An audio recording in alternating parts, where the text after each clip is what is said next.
The story of Christian the lion is one of the most emotional and captivating examples of the bond that can form between humans and animals. The tale begins in the late 1960s and spans many years, during which Christian's life intertwined with the lives of two men, John Rendell and Anthony Bourke, who made a profound and life-changing connection with a lion cub. This bond transcended traditional human-animal relationships, offering insights into the complexity of animal behavior, the deep emotional intelligence of wild creatures, and the power of love and friendship. The beginning of a dream. In 1969, two young men, John Rendell and Anthony Bourke, were living in London, leading lives that were far from conventional. They were both passionate about animals, and their love for wildlife often led them to spend time at zoos and wildlife centres. One day, they visited a local pet store on the King's Road in Chelsea, a fashionable district in London.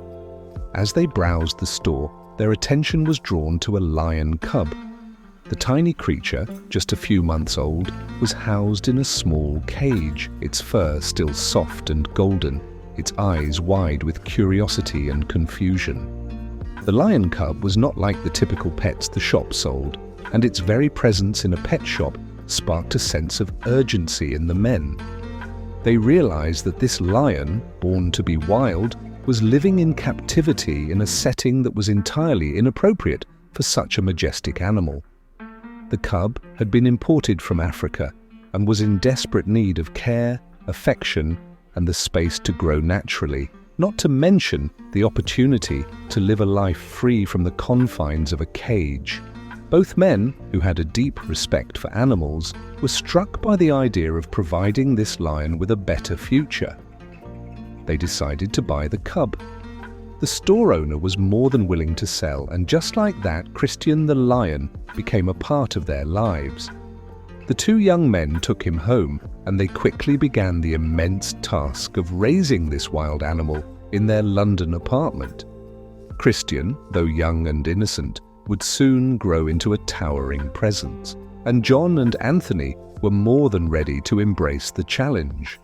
A life together in London. Raising a lion in an apartment in the middle of London was no small feat.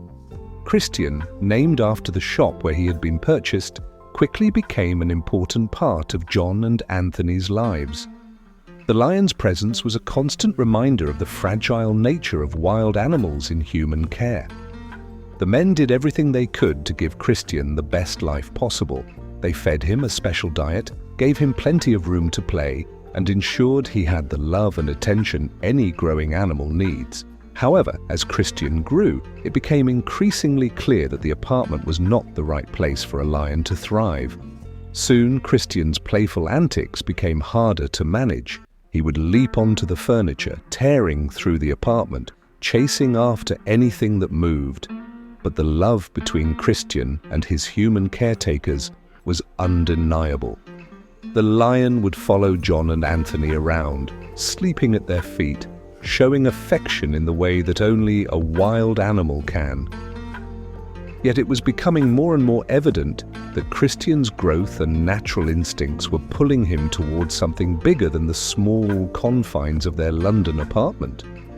As Christian became more of an adult, the men knew it was time to make a difficult decision. They could not keep Christian in the city. The reality of owning a lion in such close quarters was not only impractical but also unfair to Christian, who needed more space and a life that reflected his wild nature. A new life, Christian's journey to Africa. After consulting with experts, John and Anthony learned about a wildlife sanctuary in Kenya that specialized in rehabilitating and releasing wild animals. It was clear that Christian needed to return to his natural habitat, where he could roam free and where he could learn to become the lion he was meant to be. However, there was one significant obstacle. Releasing a lion back into the wild was not a simple task. It required not only physical space but also the right environment and careful supervision to ensure the animal's success in the wild. The men took Christian to the Kora National Reserve in Kenya, a location that had been chosen for its safety and proximity to an environment where wild lions could thrive. This was where Christian's life would take a dramatic turn and where his connection with John and Anthony would be put to the test. Under the supervision of George Adamson, a renowned wildlife conservationist and expert in animal rehabilitation, Christian was introduced to the wild. Adamson, who had spent years working with wild lions, was a guiding figure for the men as they prepared Christian for life in the wild. George was known for his work with rehabilitating lions, and his expertise would prove invaluable in helping Christian adjust to life outside of captivity. At first, the transition was challenging. Christian was reluctant to leave the safety and comfort of the men who had cared for him. However, as time passed, he began to embrace his new surroundings. He roamed the savannah, explored the brushlands, and learned to hunt. Christian's instincts were strong, and the wilderness called to him. He began to forge a new life, one where he could live as a lion, free and wild. The unbelievable reunion. Several months passed after Christian's release into the wild, and John and Anthony were unsure of what to expect when they returned to Kenya for a visit. They hoped to see Christian living the life he was meant to have, but they couldn't be certain of what the reunion would be like. Lions, like many wild animals, are creatures of habit, but they are also independent and territorial. The men feared that Christian might no longer recognize them, or that he might have become too wild to remember his past life with them. In 1971, nearly a year after Christian's release, John and Anthony decided to make the long journey to Kenya to see how Christian was faring. With George Adamson's help, they located Christian in the wild, and they began to prepare for their reunion with their beloved lion. George warned the men that there was no guarantee Christian would remember them or that he would approach them at all. When they finally spotted Christian, he was not alone. He had formed a pride with several other lions, including a female lion and her cub. As the men called out to Christian, something remarkable happened. Christian, who had been a year in the wild, recognized the voices of John and Anthony. He approached them cautiously at first, but then, as the bond they once shared reignited, he ran toward them with unrestrained joy. The lion, now a grown and powerful creature, leapt into their arms, wrapping his powerful paws around them in a way that was both gentle and overwhelming. Christian's actions were those of a creature who had not forgotten his past life with the two men who had raised him with such love.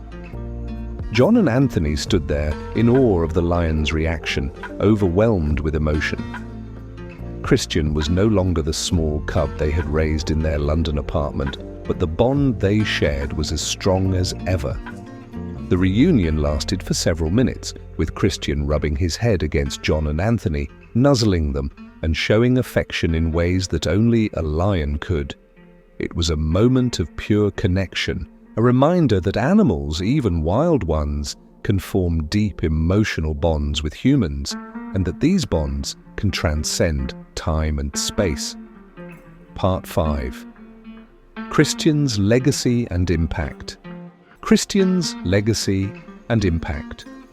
Christian's story spread worldwide, and the reunion video became a symbol of the incredible emotional intelligence and loyalty that wild animals can possess. The reunion was witnessed by millions, and it captured hearts around the world. It was a poignant reminder of the deep bond between humans and animals, and it sparked conversations about the ethics of keeping wild animals in captivity, the importance of wildlife conservation, and the role of humans in helping animals return to their natural habitats. Christian's legacy lives on in the ongoing efforts to preserve the habitats of wild animals and to ensure that they are treated with the respect and dignity they deserve. The bond between Christian and his human caretakers, John and Anthony, is one of the most remarkable examples of how animals and humans can touch each other's lives in profound ways. Though Christian passed away in 1972, just a year after his remarkable reunion, his story continues to inspire people around the world. His life serves as a testament to the importance of understanding, compassion, and respect in our relationships with animals. The story of Christian the lion is a beautiful example of the powerful bonds that can form between humans and animals, transcending traditional boundaries. It challenges our understanding of wild animals and their emotional capabilities, offering profound lessons on love, loyalty, and the importance of respecting the natural world. Christian's life, his journey from captivity to freedom, and his incredible reunion with his human companions remind us of the deep connections that can exist between species. Through the love of John and Anthony, Christian lived a life that was filled with meaning, and his legacy continues to inspire people to foster deeper connections with the animal kingdom, advocating for wildlife preservation and compassionate care for all living creatures.